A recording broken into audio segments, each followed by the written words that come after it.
Thank you very much, Sonia, and good afternoon, everyone. My name is Thomas Plunkett. I'm a board member for CFA Ireland and involved in facilitating and organising the Quant Awards. I'm going to be presenting along with Jose Ignacio de Andres, also from CFA Ireland, and Inés Barahu from CFA France. And we'll run through the schedule, which will be the Quant Awards in a nutshell, the timeline and milestones, the judging, some information on mentoring as well, key benefits for societies, and then on the past winners. And I'll be very pleased to introduce Anne Marin Call Frank, who placed second in last year's competition, to give her insight and experience of the competition, which I think will be invaluable for anybody entering this. So I'm going to hand it over to Jose to I'll just quickly run through the Quant Awards in a nutshell. So it's an individual competition open to all university students and interns. As you know, the registration has passed, so everyone on this call has been accepted from the registration period. The CFA membership or candidacy is not required, and it is a pan-European initiative, as Sonia has mentioned, organised and financed by 7 local societies who are mentioned below. So students submit their original quant research, and it should be 5 to 7 pages, excluding appendices. And Jose will touch on more detail on this, and it is a very important slide to note your submission papers, that they do follow the rules, they do follow the correct format, and to focus on practical applications rather than technique. And Anna will give you some detail of her experience on this as well when we get to her piece. So with that, I am going to hand over to Jose to take us through the timelines and milestones. Thank you, Thomas. Good afternoon, everybody. So just as a quick run through the timelines as laid out in the competition. As mentioned, the deadline for registration is already passed. It was the end of May, as you well know. So we are in the part where we're expecting you guys to complete your papers in order to submit the final version of it by the end of 31st of August. Okay? From that stage, we'll be sharing them among the judges drawn from the different participating countries, and they are judged in a completely anonymized way. Afterwards, we go through a process where the grades are normalized and standardized, and the top papers are submitted to what we call a super judge. So they are all graded in the same under the same standards. The resulting effort is the price, which you can see there in terms of the cash, 3,000, 2,000, 1,000 euro for the first, second, and third, and the participation in the award ceremony, which is hosted by the winning country. There is some travel and housing cost cover as well, cover for the winners, with the limits that you see there on the screen, 500 euro. So, as we said, just repeating or confirming the expectations in terms of the paper format required. All the papers have to be written in English. The deadline is the 31st of August. As you see, the email address to submit that, the only one accepted is the Quant Awards at the cfafrance.org.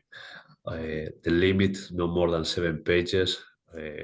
Anything else that can be included in the appendix in terms of clarifications or particularly we expect to see here is any kind of quantitative equation, mathematical, will go to the appendix, but the actual body is more kind of the theory behind it. The cover page, this is very important. It says out of work in terms of back and forth with you guys. As we said, the papers are graded anonymized, so we expect them to contain the page cover used to have the title. So please to leave out any the your name and the university for this purpose. Okay, and the format should be PDF. So you can see there for the file name. It also helps us to sort things out accordingly when you have the Quant Awards dash candidate, your name and the university afterwards. But that's just part of the file name. The cover page, please do not indicate your name or the university. And finally, on my site, a summary or this description how the judging happens. Again, completely anonymously, and we are using 4 criteria. The presentation is the least important in terms of the weight. It's only 10%. The other 3 aspects, 30% weight each, in relation to applicability and relevance, the innovation, and the accuracy and completeness. Okay. After all the papers are completed, we go through a process to normalize all the different grades, and the paper with the highest score are sent to one single judge, who will grade them with the same standard across. Okay, that this is guarantees the top 3 papers avoid any bias in that grading process. Thank you, Jose. And just to remember, we will take questions at the end if you want to send them through. Sonia will pass them on to us. Ines, I'm going to hand it to you just to run through the mentoring side of things, please. Yeah, sure. So, hi everyone. Students are able to request a mentoring session. Mentors used to be quantitative analysts who read and wrote a lot of research paper in their lives. So, mentors are here to help you choose a topic, precise, narrow a topic, and also how to structure, present your results. Students are able to request one mentoring session of 1 hour maximum. You can submit your question to Quant Awards Mentoring at cfafriends.org. So please request a mentoring session only if you are committed to submit a paper during this competition. Also, please arrive with a list of questions before your mentoring session. You are you have the final decision about the topic. The mentors are not here to tell you to realize this or this topic. Of course, they are just here to help you thinking about it. And also, please don't request mentors for topics outside the scope of the CFA Quant award. So the mentors are here to offer guidelines about how to choose the topic. They try to just give you some ideas and stay objectives. They can give any feedback on your paper before the submission. It's very important. They can't answer any technical question. Neither is not their role. They are really here to help you on the structure and the topic. And of course, they can co-produce the paper with the students. So if you need this type of mentoring session, please just send an email to this mailing address. Thank you. Thank you very much, Ines. And before we move on to the past winner and Anna, just to note that digital badges are provided to everyone who submits a paper, and which society is noted on it. You will get a first, second, or third prize badge or a contender badge as well. So it's something that goes on your LinkedIn as you embark on your professional career. Anything CFA related, is nothing but a benefit, given that it's considered a gold standard across the investment industry. So just to note that as well. For the past winners, you'll see in 2024 it was Mauritius from the Netherlands. 2023 was Norway, and 2022 was Ireland.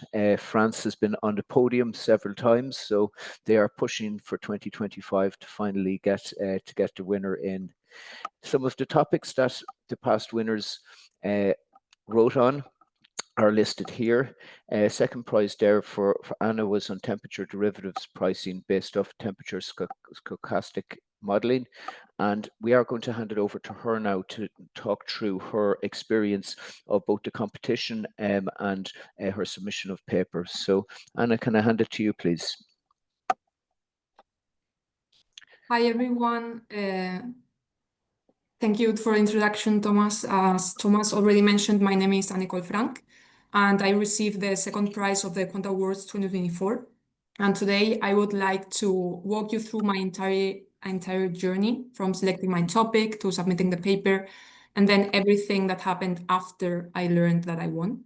So the first question is, how did I choose the topic of the paper? Well, I was on the first year of my PhD, and my research was on weather variables in the power sector, so not directly connected to finance. So I spent some time thinking about a topic related to quantitative finance that would both interest me and leverage my existing research. So in the context of my research, it felt natural to explore weather derivatives, and in particular, temperature derivatives. That connection allowed me to build on what I was already familiar with, which was weather variables forecasting, while exploring an area of quantitative finance, which was temperature derivatives. And once I settled on that topic, it took me about 2 months to develop the core research and coding.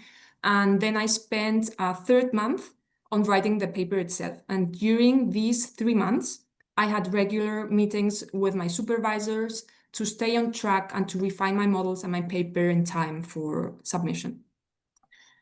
Finally, I submitted my paper. I was very happy with the learning process I had gone through, and I thought that would be the end of my journey in the competition. But in November, I received the news that I was one of the winners, which made me very proud and very happy. And at the beginning of April 2025, I traveled to Amsterdam for the award ceremony.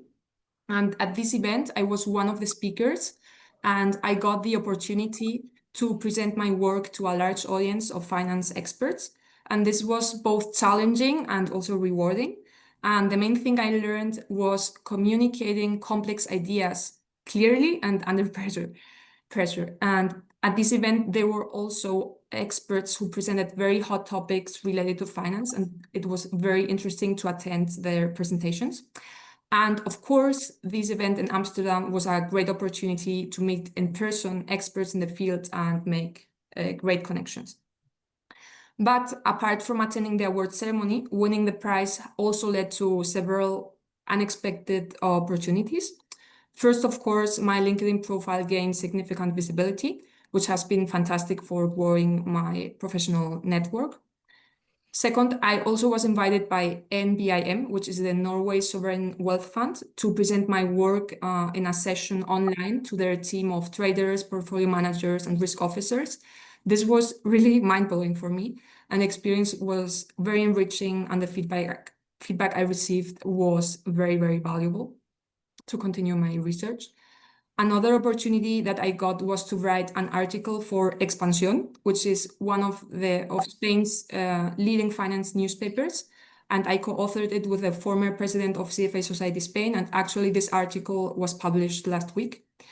And even now, nearly a year after submission, I get more opportunities. A couple of days ago, I was invited by a professor of a university in Spain to give a seminar on my work at their School of Architecture. And this talk will be more related to my thesis topic, but I got the opportunity thanks to the networking I did at the event in Amsterdam. So, well, as you can see, it's not only a great learning process to submit your paper, but you will also get great opportunities if you win that you never would have imagined. And now I would like to finish with 4 pieces of advice regarding the paper. So first, choose a topic you genuinely care about rather than chasing trends. For example, when I chose my topic about weather derivatives, I really chose it because it was very interesting for me. It had some connection with my previous research, and I really wanted to know more about this specific topic. The second piece of advice is again about the topic. You should make the topic as simple as possible to be able to cover it properly in the paper that you submit. I think a clear focused topic is far easier to explore in depth than something overly broad. And also you should make sure your topic has a clear application. And here I'd like to emphasize the importance of choosing a topic with a clear, concrete application. It's not enough to explore an interesting theoretical concept. You want your work to address real-world problems and opportunities. Third, prioritize clarity in your writing when you write your paper. So structure your paper logically and use language that non-specialists can follow, because the readers won't all be experts in your niche. So you have to make sure the readers of your paper will understand what you have written. And finally, maintain regular meetings with your mentors or supervisors. Those meetings not only keep you on schedule, but also provide you feedback that can shape your research and your paper. So that's the story of my Quant Awards experience. I hope these insights help you as you prepare your own submissions, and I'm happy to answer any questions you may have. Thank you. Thank you very much, Anna. That was very insightful, and it was a pleasure to meet you at the award ceremony in Amsterdam. And I suppose just for the students entering the competition, that the winning country does host a ceremony, so we'll see where it ends up in 2026. And there is trip and housing costs covered as part of this, but it does just showcase the visibility and progression with your career that the competition does promote. That's all for the presentation. So I am going to open it up to questions. Yeah, we have a couple of questions. We hand them already. over to you, Sonia. Yeah. We have already a couple of questions. First, so don't hesitate in your Q&A section to ask all your questions now. We have the first question. What is the deadline for citing the paper? So it's midnight on the 31st of August. And we will not accept any paper post that date. So yeah, that's the absolute deadline. We have another question. Can we ask for a mentor if we already have a topic? Yes, you can indeed, if you feel you could benefit from some of the points we mentioned. And the slide deck, we're happy to share the slide deck with everyone after the call as well. But yeah, maybe just Anna, on your side, had you'd already chosen your topic, but did you go down the mentor route this year, or was it just your own university mentor that you would have used? Yes, I was doing I had just started my PhD, and my mentors were the supervisor of my PhD. But as I said at the beginning, the topic of my PhD is not directly related to finance. Yeah. And my other mentor was a professor in statistics that I knew, and he also helped me to find this connection to finance. So yeah, in my case, as I worked at the university, my mentors were from there. Yeah. So, and then just maybe to clarify that if you request a mentor one-on-one, that will be an industry expert from one of the CFA societies or linked to one of the societies, who will give you 1 hour of their expertise to discuss potential topics, and then to go through kind of any questions you have per the guidelines that we have provided on that. If think that, Oriana, does that answer your question as well for the second one there? Yeah. And then just, should our subject be linked to our master degree? Or so if it is, again, if you're doing research for something, for a dissertation or thesis, it would make sense to leverage off what you're doing, similar to what Anna has said from her PhD work. She was able to, align us to be able to enter the competition. So I think it would make sense if you were able to do that. Okay, and then we have, Yeah, so if you have a subject, how can I be sure the topic is relevant for the competition? If you want to send through to the CFA France mailbox, you know, we're happy to take a look and to give you some guidance as to, like, from a subject perspective, it's very broad.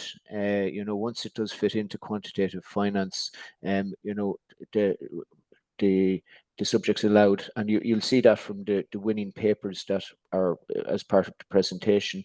You know, it does cover all aspects of quantitative finance, so quantitative investing. So maybe if you can, if you want to send through details, we can take a look. How many times? Well, it's one session, as per we've already made clear on that. So it will be allowed one 1 hour session only, and the qualifications of those who have won so far.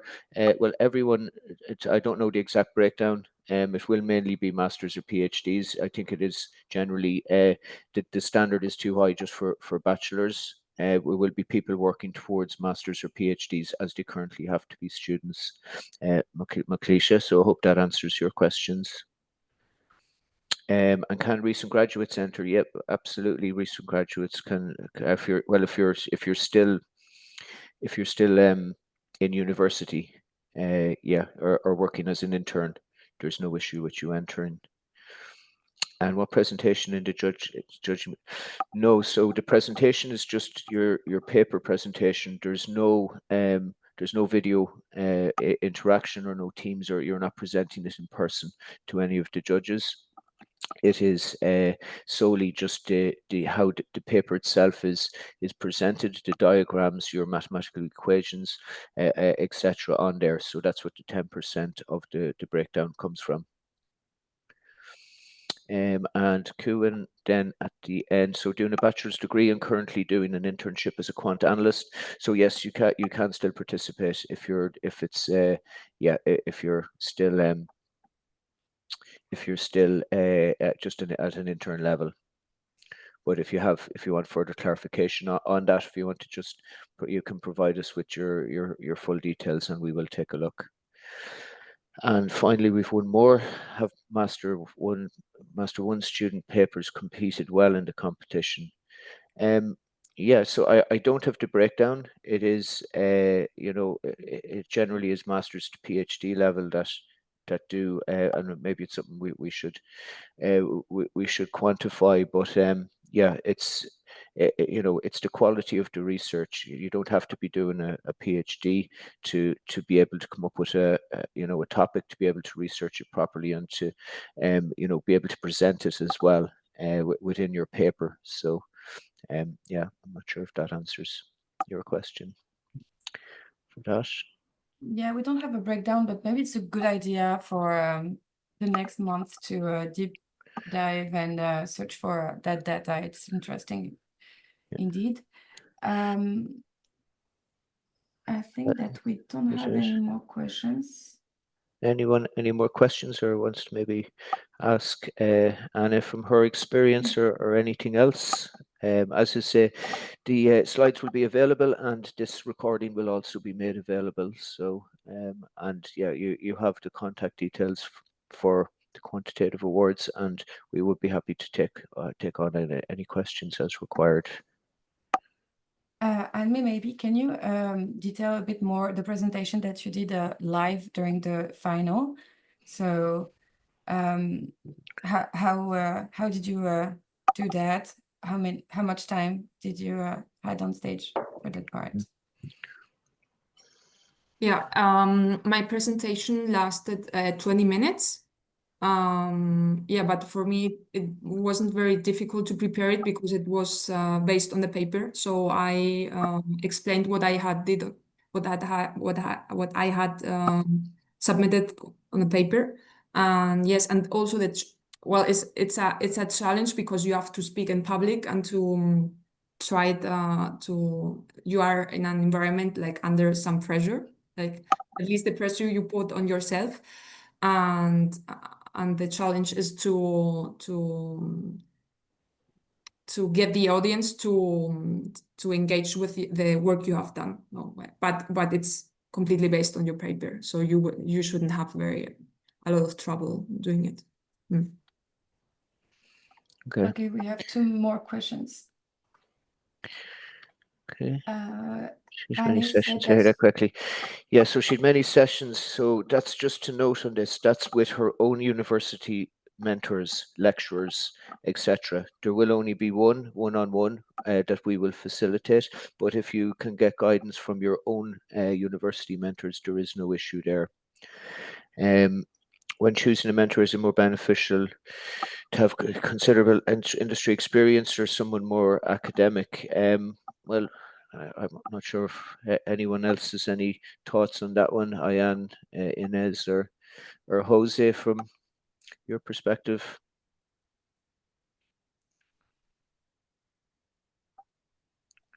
It depends on the question you have. So Sorry, yeah. So that's so the question in the latest one in the Q&A. Sorry, it was just whether.